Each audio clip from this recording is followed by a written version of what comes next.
This is Vlad, and welcome to lesson 9 of this course. In this course, we'll go over the shape tools. The first tool we're going to present is called rectangle tool. As it seems obvious, those rectangles and squares if you press Shift to constrain proportions.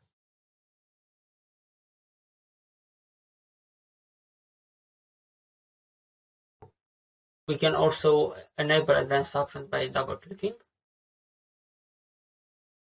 Sometimes double-clicking doesn't work, but you can also check if a tool you want has an advanced option by pressing Alt and clicking on the artboard.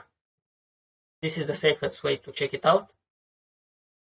We can choose the width, height, and if you want to constrain width and proportions.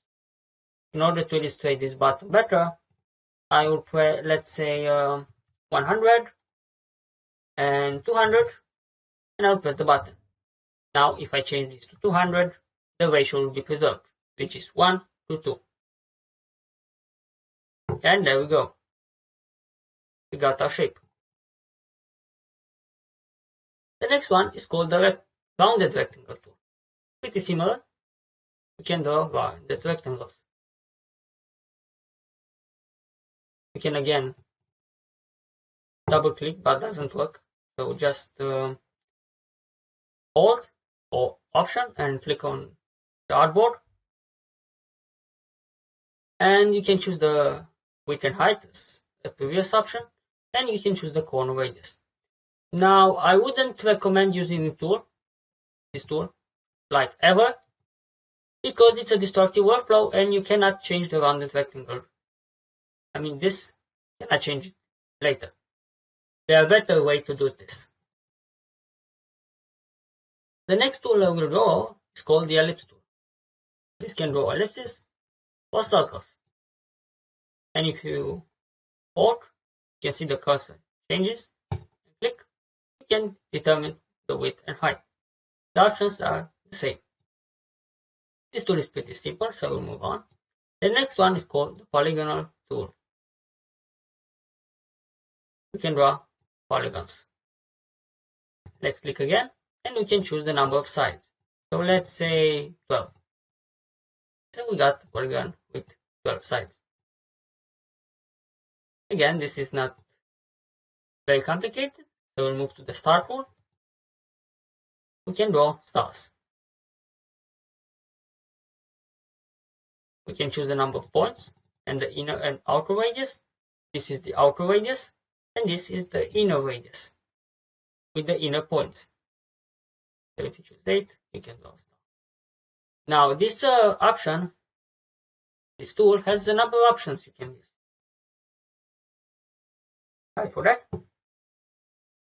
Now, click somewhere, hold, but don't release, and use the arrow keys to increase or decrease the number of points. Pretty obvious. So this is one way to interactively use this tool. One other thing, you can press Ctrl and move them inside or outside. If you're on a Mac, you can use Command. As you can see, this is very interesting. So this is a very complete shape to the basic star you get just by using the draw tool. Now, the last one is not really a shape tool, but it's included here. So I'll just go over it fast. This is a flare tool, and it can be used to draw flares like this. Let's clean again so I can show you again. So first click, hold and drag, and determines the size of the first flare. The second click determines the reflection. Usually those lenses are pretty ugly. Now, if you ever played with After Effects before, which I think you do not, but just in case, they have a similar tool. It does about the same, the one in Illustrator. Of course, can be animated, but it's just as ugly.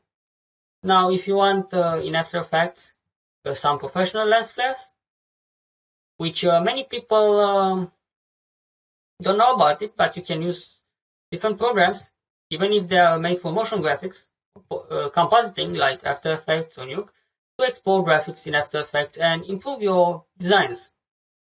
And now coming back to the lens flares, two good packages, third party made, are the one called Retinol from Crapcode, Red Giant.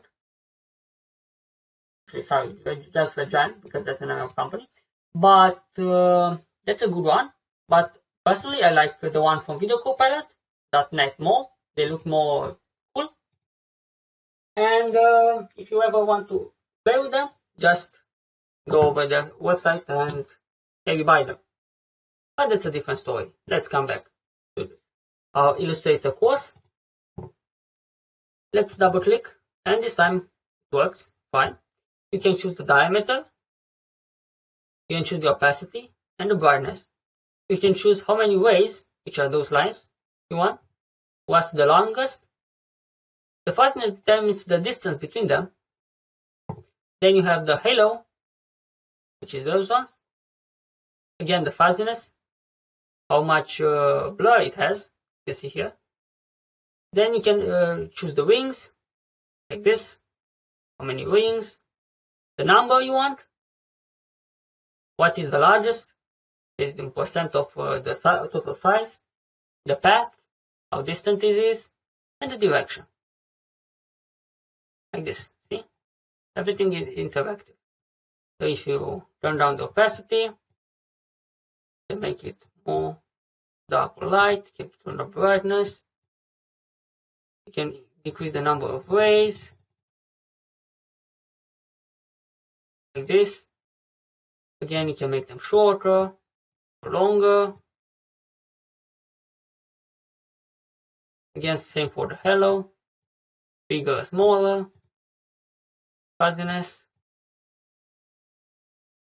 and you get the idea. You can also increase the number of small circles, and that's the idea with the lens flare tools. It's not very useful because it's pretty ugly, but if you may find it useful and somewhat good for you. Okay, that's it for this lesson, and see you next time.